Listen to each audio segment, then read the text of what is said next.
Assalamualaikum, ketemu lagi dengan saya Endi Kuswantoro, calon guru penggerak Angkatan 7 Kabupaten Trenggalek. Pada video kali ini menayangkan kegiatan pendampingan dengan pengajar praktik yang kelima, yaitu menjelaskan sumber daya sekolah, refleksi pengambilan keputusan, dilema etika, program yang berdampak pada murid, dan komunitas praktisi di lingkungan sekolah.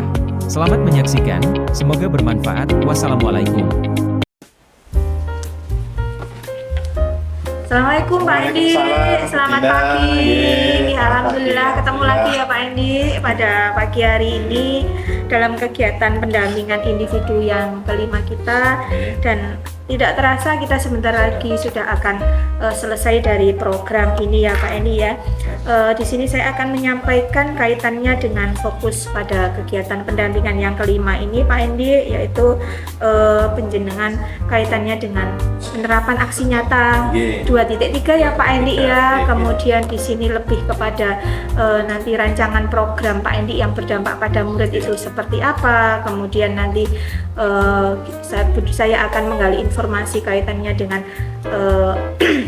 dengan pengambilan keputusan, kemudian dari pemetaan aset ya Pak Endi yang ada di sekolah, serta ya rancangan program itu sendiri. Bisa kita mulai ya Pak Endi ngobrol-ngobrol kita. Baik. Ini kaitannya dengan refleksi proses pembuatan peta sumber daya yang ada di sekolah Pak Endi. Kira-kira ini prosesnya seperti apa Pak Endi dalam menemukan atau mengidentifikasi? Terima kasih Bu. Dalam menemukan atau mengidentifikasi sumber daya di sekolah itu ada beberapa tahapan Bu. Yang pertama itu adalah penelusuran internal. Jadi mulai berdiskusi dengan staf sekolah, kemudian kepala sekolah dan pihak-pihak terkait untuk menganalisa dan mengidentifikasi dari sumber daya yang ada di sekolah. Kemudian berkoordinasi dengan rekan kerja, rekan sejawat. Jadi kalau di SMK itu ada teman sejurusan atau teman satu bidang keahlian. Nah, itu juga untuk menganalisa dari sumber daya sekolah. Sumber daya sekolah. Artinya di situ lebih kepada pemaksimalan tujuh aset yang ada di sekolah ya Pak Endi ya. Baik. Kemudian apa saja Pak Endi kendala atau tantangan yang Pak Endi hadapi pada saat melakukan identifikasi tersebut? Tantangan pasti ada dalam mengidentifikasi. Yang pertama itu adalah keterbatasan informasi, karena ada beberapa sumber daya yang ada di sekolah itu terkadang tidak terdokumentasi Bu. Atau terlewat. Seperti itu. Baik,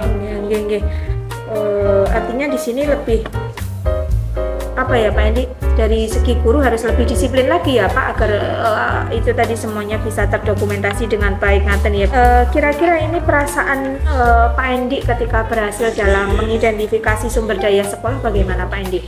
Tentunya sangat senang Bu, senang juga puas, karena jika kita berhasil mengidentifikasi secara maksimal yang ada di sekolah kita, tentunya dalam proses belajar mengajar itu juga bisa lebih optimal karena bisa memanfaatkan sumber daya yang ada. Sumber daya yang ada, artinya sumber daya dari segi manusianya maupun sumber daya yang lain yang ada di sekolah gitu ya Pak Endi ya. Kira-kira ini pertimbangan Pak Endi dalam menentukan sumber daya sekolah seperti apa ini? Ada beberapa pertimbangan yang harus saya lakukan untuk menentukan sumber daya sekolahnya itu. Yang pertama dan yang paling penting itu adalah kebutuhan siswa Bu. Jadi pertimbangan utama itu kebutuhan siswa. Sumber daya yang dipilih itu harus relevan dengan kebutuhan siswa dan dapat mendukung kegiatan belajar.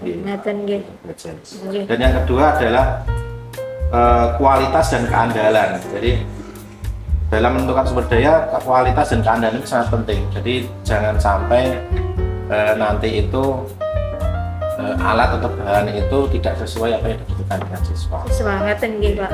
Artinya memang apa yang kita berikan ke anak harus harapannya bisa meningkatkan kualitas dari si anak tersebut. Betul, gitu ya Pak Endi ya.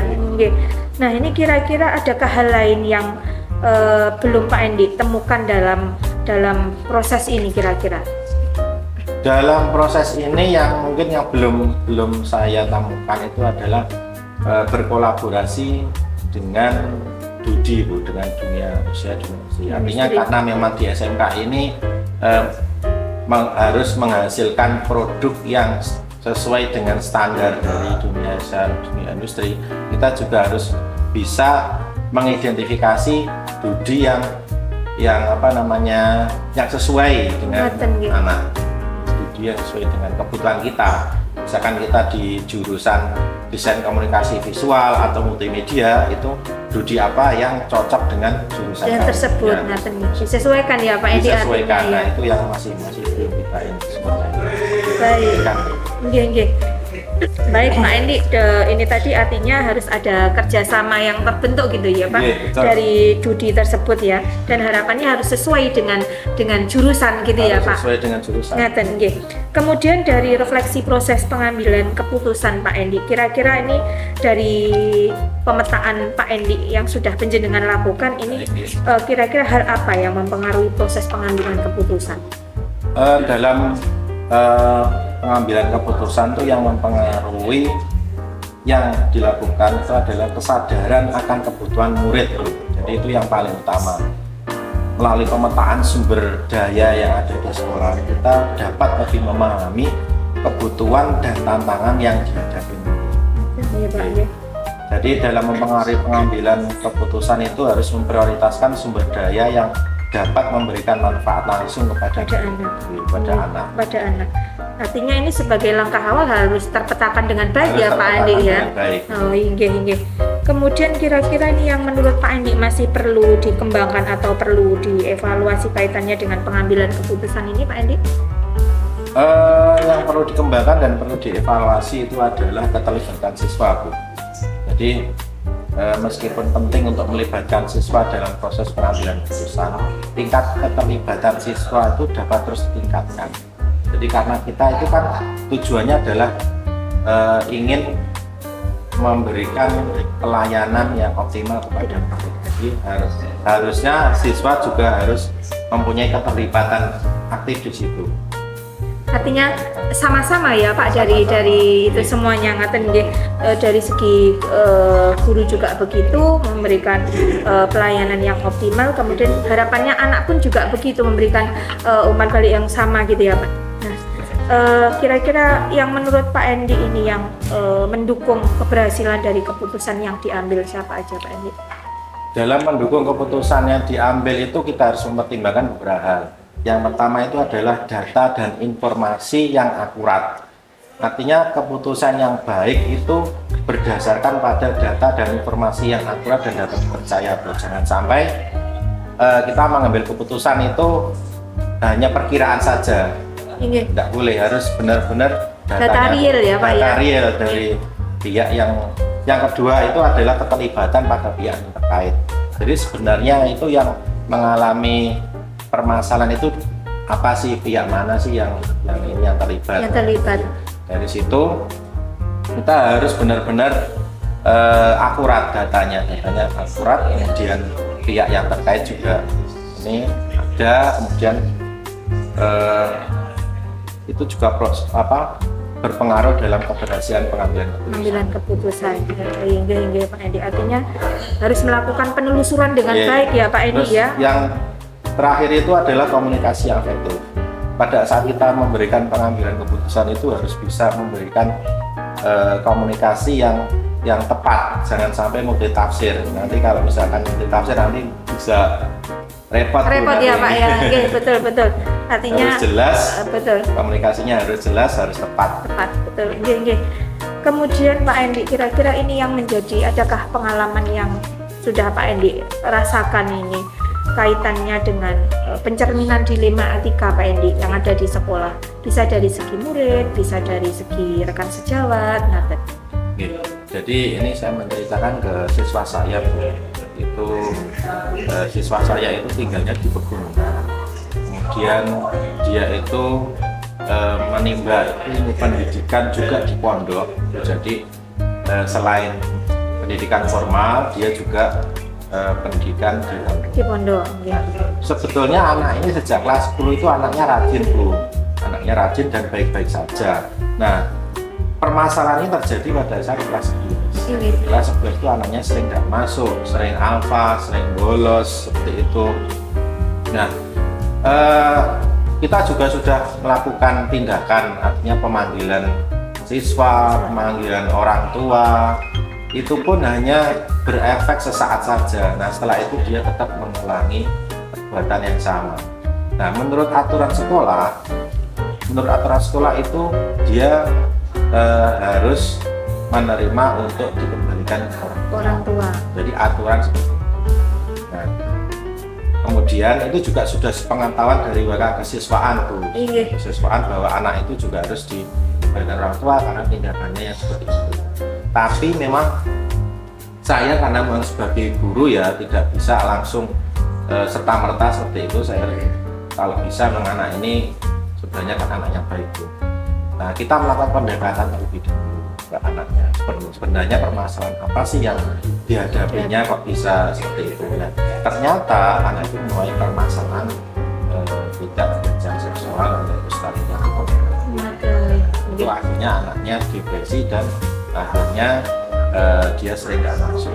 Selain itu juga karena daerahnya itu daerah pegunungan yang tidak ada angkutan umum, dia selama ini hanya mengandalkan temannya yang berangkat ke sekolah. Nah, kalau misalnya temannya tidak masuk, berarti dia juga tidak masuk. Artinya banyak ya Pak itu tadi kendalanya ya. Juga dari apa yang sudah terjadi itu pelecehan seksual tadi akan berdampak pada psikis anak tersebut. Kemudian dari segi apa ya Pak, daerahnya juga sulit jangkau juga untuk bisa sampai ke sekolah gitu ya Pak Endi ya. Artinya memang ini perlu adanya support, perlu adanya motivasi dari segi guru ya Pak Endi untuk bisa mengembalikan jati diri siswa yang seutuhnya dari awal. Karena kalau dari cerita Pak Endi, anak tersebut awalnya kan anak yang baik, rajin, kemudian artinya hal-hal yang dia lakukan di akhir-akhir kan tidak seperti ketika dia di awal. Artinya memang ada hal-hal yang memang tidak diketahui oleh sekolah, ngaten ya Pak Endi. Dalam hal ini memang dibutuhkan adanya komunikasi yang baik dalam rangka kegiatan pendampingan dengan orang tua yang ada di sekolah, ngaten ya Pak Endi ya. Inggih.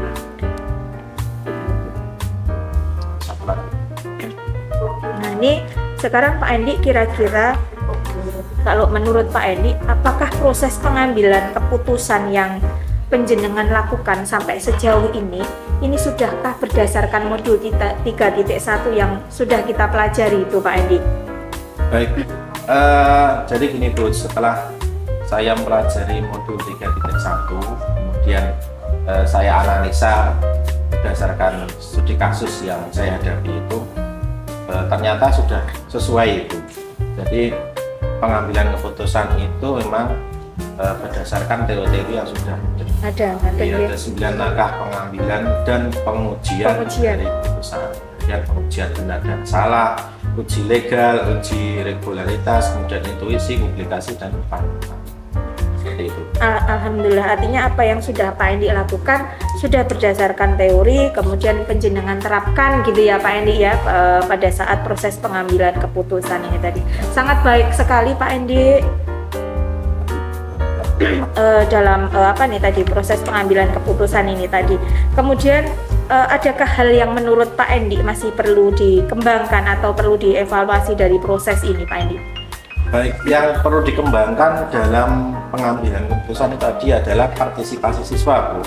Jadi partisipasi siswa itu harus lebih aktif lagi karena memastikan partisipasi siswa aktif dalam proses pengambilan keputusan itu penting. Siswa memiliki pengalaman dan perspektif yang berharga. Nah, melibatkan mereka secara aktif dapat meningkatkan relevansi dan efektivitas dalam pengambilan keputusan. Karena kita kan tujuannya memang memberikan pelayanan kepada murid. Kita melakukan pembelajaran yang berpihak pada murid. Jadi peran serta atau aktifnya siswa itu sangat tinggi. Artinya di sini pelibatan anak ya Pak, ini sangat diperlukan dalam proses pengambilan keputusan ini tadi ya Pak Endi ya. Baik Pak Endi, itu tadi yang perlu dievaluasi nggih Pak Endi nggih, artinya lebih kepada partisipasi siswa gitu nggih, dari keaktifan siswa. Sekarang ini kita akan membahas kaitannya dengan rancangan program Pak Endi ini yang berdampak pada murid ini Pak Endi. Kira-kira Pak Endi sampai sejauh ini sudahkah membuat rancangan program ini? Sudah Bu, alhamdulillah sudah rancang program yang berdampak pada murid sesuai dengan kebutuhan murid. Ngaten nggih. Iya. Kira-kira bentuknya seperti apa, Pak? Bentuknya itu gini, saya membuat program itu untuk menumbuhkan kreativitas siswa dalam kegiatan untuk unit produksi. Oh gitu, unit produksi.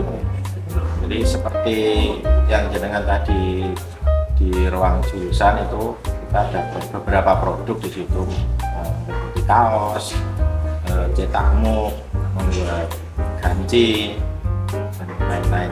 Ngaten nggih. Nggih. Artinya ini dikelola sendiri oleh jurusan ya Pak Endi? Dikelola sendiri oleh jurusan. Ngaten nggih. Baik. Sekarang kira-kira ini dukungannya dari siapa saja Pak Endi yang diperlukan kaitannya dengan program yang akan penjenengan terapkan ini nanti?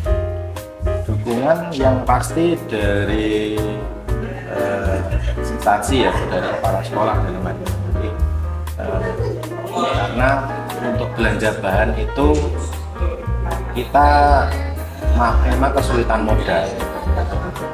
Jadi biasanya kita pengadaan alat atau pengadaan bahannya itu dari dana bos. Dana bos, Dana bos yang kita berikan bahan, setelah itu kita jual untuk kegiatan itu. Nggih. Kalau itu nyun sewu Pak Andi, kalau itu di cover dari dana bos artinya kan tidak semua bahan bisa dibeli, ngaten ya. Ada beberapa bahan yang tidak bisa kita beli kan, ngaten ya. Mungkin di situ ya Pak Andi letak apa namanya kendalanya. Nggih Pak Andi, nggih. Nah, itu. Kemudian kira-kira ketika itu tadi menjadi kendala Pak Andi, kira-kira yang Pak Andi lakukan apa ini dalam menghadapi tantangan atau kendala tersebut? Baik, jadi gini Bu, dalam pengadaan bahan tadi kan ada beberapa yang tidak bisa dibelikan karena menurut juknis dana bos itu kan hanya bisa dibelikan berupa bahan saja. Betul. Nah, dari bahan itu kan kita olah menjadi produk yang bisa dijual.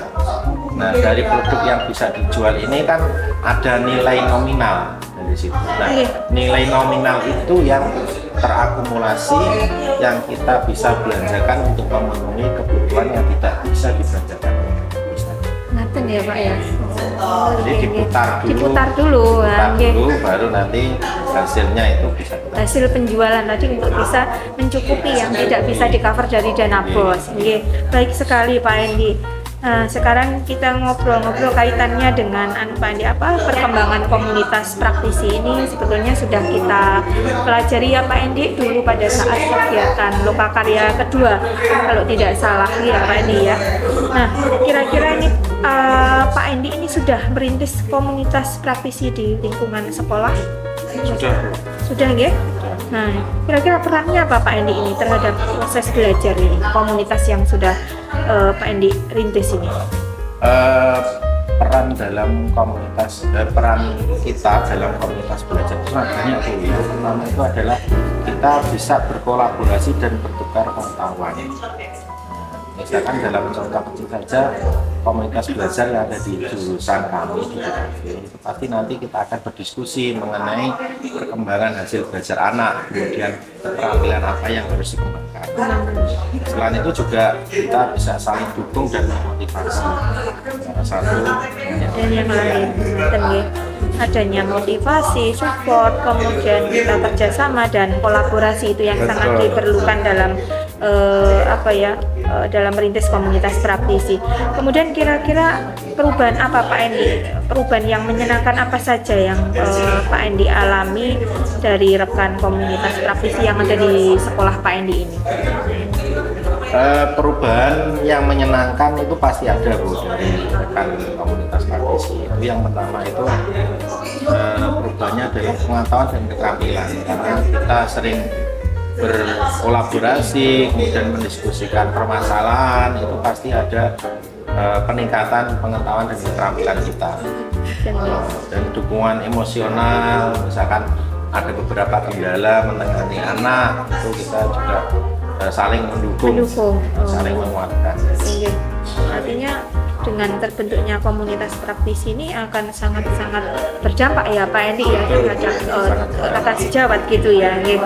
Kemudian kira-kira rencana apa yang dilakukan komunitas praktisi dari Pak Endi ini setelah program yang kita jalankan ini selesai Pak Endi, kira-kira programnya seperti apa?